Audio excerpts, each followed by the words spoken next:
au nom des éditions Lorquet et au nom de la Fondation Lorquet pour une nouvelle Haïti, j'aimerais présenter mes sympathies, mes condoléances aux parents des nombreuses victimes des derniers incidents survenus au Cap-Haïtien il y a quelques heures.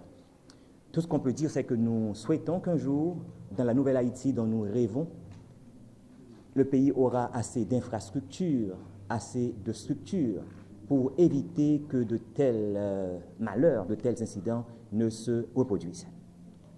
Nous sommes ici réunis ce matin au Marriott pour présenter notre dernier ouvrage collectif.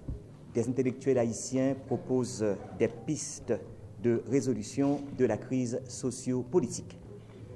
Tout d'abord, l'idée m'est venue de réaliser ce document, qui est d'ailleurs historique, parce que c'est pour la première fois qu'un ouvrage collectif qui rassemble autant d'intellectuels, de penseurs, de chercheurs, de bellos, qui opinent sur la crise haïtienne. Certes, il y a eu d'autres ouvrages, mais pas à ce niveau. Donc c'est pour la première fois qu'un groupe de chercheurs se réunissent pour présenter une telle œuvre, un tel document. Alors l'idée, c'est que je me suis dit, en tant que journaliste, je me suis dit qu'il y a beaucoup d'intellectuels, il y a beaucoup de chercheurs, il y a beaucoup de penseurs, mais pourquoi Haïti, en 2021, se trouve dans cet état? Pourquoi en 2021?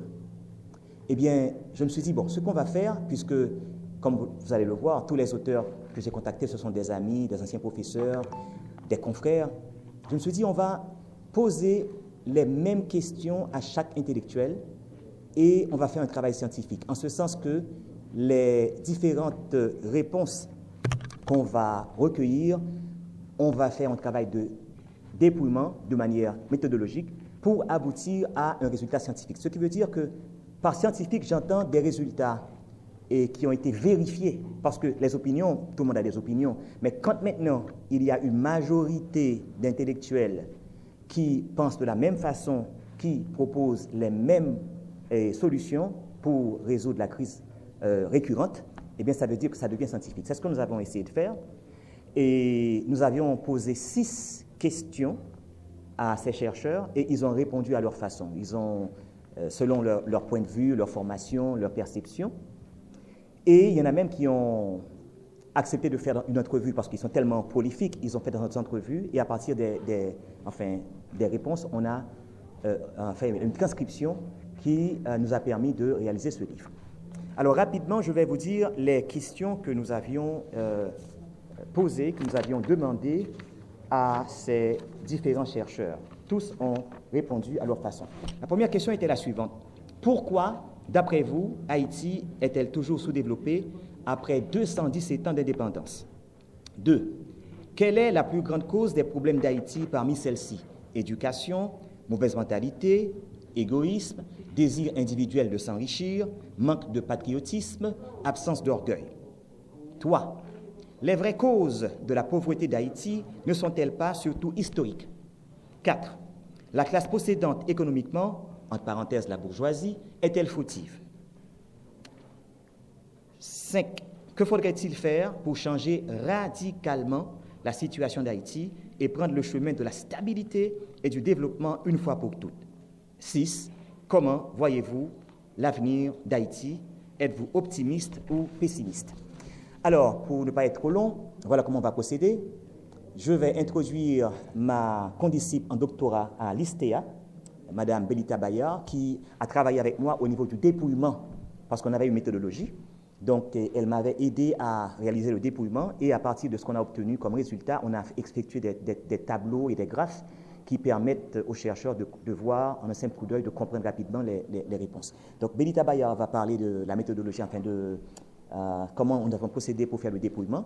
Après, on passera la parole au docteur Hérol Toussaint, au docteur Charles Tardieu et au docteur Franz Large, qui chacun vont parler de leur texte et également ce qu'ils pensent de cette initiative qui, d'après moi, est importante pour Haïti. C'est un livre de 440 pages, je vous le rappelle, qui a été réalisé avec la collaboration de 30 intellectuels haïtiens de différentes tendances et de différents secteurs.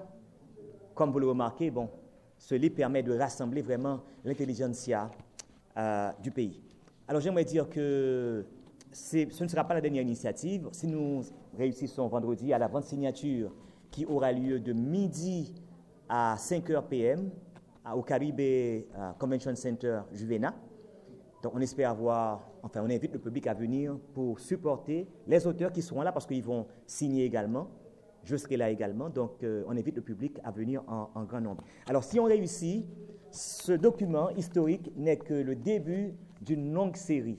On aimerait aborder d'autres thèmes, par exemple les problèmes de religion, les problèmes de préjugés de couleur, des sujets tabous dont vraiment, on en parle mais sous le couvert. Mais là, on va faire des recherches scientifiques pour voir ce que pensent vraiment les intellectuels sur toute une série de sujets d'importance. Parce que pour sauver Haïti aujourd'hui, il faut la réflexion, il faut la pensée, il faut produire des documents et de références qui permettront de faire avancer la science. Pour mon texte, je vais souligner les concepts importants qui se trouvent dans mon texte, sans les développer. Il y a d'abord le concept de forgeur d'espérance. Forgeur d'espérance. Donc, le pays a besoin des jardiniers de l'espérance. Jacques Roumet a parlé de gouverneur de la Rosée. Il a m'inspiré de gouverneur de la Rosée pour me parler moi-même des jardiniers de l'espérance. Si on voulait rentrer dans le jardin d'espérance là, vivre en Haïti, travailler là-dedans, il y a un pile de travail, les jardiniers de l'espérance. Et en ce sens, j'accorde une importance capitale à l'éducation des jeunes de nouvelle génération. Ce sont ces jeunes, en grande partie, qui vont nous aider à bâtir ou à rebâtir le pays. Et en ce sens, je parle aussi dans mon texte de optimisme militant qui est lié à jardinier de l'espérance. Optimisme militant. Ce n'est pas un optimisme béat. Donc, on croit que le pays a changé et chaque jour, quotidiennement, je pose des jalons sérieux et importants pour assister au changement du pays. C'est ce que j'appelle l'optimisme militant. On va parler de militants tête chatte, à droite, à gauche, fait tintin, fait bruit, etc. Chaque jour, et c'est ce que je fais dans ma vie quotidienne avec les gens, avec les jeunes avec qui je travaille. Ensuite, il y a lieu de lier réussite individuelle, personnelle et réussite collective. Dans ma pratique, à l'université et dans le cadre de mon travail avec les gens, on a l'impression que on nous a appris à avoir peur de réussir ensemble. Moi, c'est pas ça. On nous a appris à avoir peur de réussir ensemble. Donc, maintenant, comment cultiver chez nous, et dès la petite enfance, la joie et la passion de réussir ensemble. Ils ne se considèrent pas comme des Haïtiens. Ils n'ont pas rien pour démêler avec Haïti. Même, je ne dis pas. Là, on va shooter sous la bourgeoisie. Moi, d'accord, parce que c'est pas bon. Moi, je dis que c'est une insulte pour le soir, pour non payer ailleurs là, pour tendre feu d'artifice. Moi, depuis que je tende bail dans nos oreilles, moi, tout ça monté parce que je ne peux pas arrêter. Mal de Saline, mal Petite Rivière, moi qui mourir dernièrement, mal Jacques Pelle, je tire sur moi. Malheureusement, c'est le monde qui te vient après, je prends balle. Parce que ma PC, parce que moi, misère pays mieux, ma PC sauvé. Moi, ouais, misère pays d'Haïti, ma vive à misère pays d'Haïti. Ma porter mon pied à terre pour m'aider mon. Et puis même, ou fout chita, et puis on manger, et puis on péter, on sauter, et comme si dans le feu d'artifice, comme si c'est trop belle pour vous. On connaît pas bon. Mais pas de pas bon, attention. Attention, ça bon là-dedans, parce que on parti dans la bourgeoisie, bon. On prend yo, on accepte yo comme haïtien. Parce que c'est seul gens nous capables d'avancer. Tant que nous pas faire union ça, et moi une proposition pour que nous résoudre le problème là une fois pour toutes. La constitution de mon ancêtre Juste Chanat, Bon, c'était la constitution de Dessalines, mais c'est juste ce champ-là qui était rédigé sous la dictée de Dessalines. Tous les Haïtiens sont des nègres. Que nous retournions avec l'article ça. Sous monde, ou pas que au mot qu'on saoye, mais à partir du moment qu'on saoye, accepter qu'on sont nègres. Et à partir du moment qu'on pas d'accord, bat nous non, excusez-moi. Foutez le camp. Vous comprenez? Mais à partir du moment qu'on accepte ça, automatiquement, nous pourrons travailler ensemble. C'est la seule manière d'exorciser le mal haïtien. C'est la seule manière pour empêcher que ces rapaces qui, depuis 1492, y a débattu le pays d'Haïti, puis racheter dernier l'or, dernier iridium, dernier cuivre, dernier l'argent, dernier carbonate de calcium, dernier pétrole que nous avons dans le pays. Parce que c'est ça qu'on a fait actuellement.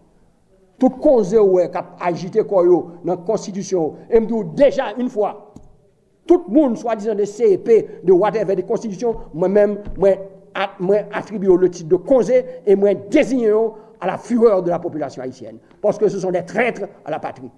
Parce que son seul bagage dans la tête, c'est vendre, n'est-ce pas, pour des pots, des petits jobs, des petits têtes, des petits bagages, de tout ça nous gagne. Donc, messieurs, m'a dit nous bagages. Pas quitter aucun monde lolo nous. Moi, besoin d'une jeunesse qui douce tant qu'on rivière la gauche et l'a chanter. Mais qui qu'on enrage tout, même avec un lambert côte de fer, elle pas content. Et le jour que nous avons gagné au leadership, nous gagné dans tête les rêves de ces messieurs, qui sont aussi les rêves d'Anténor Firmin et de Louis-Joseph Janvier. Donc, cœur, les sanglots de Tiparis et les couleurs merveilleuses de Préfet Dufaux, et dans pied les bottes de Dessalines, à partir de ce moment, la cloche aura sonné pour la résurrection de notre patrie. Il faut que, à mon avis bien sûr, qu'il y ait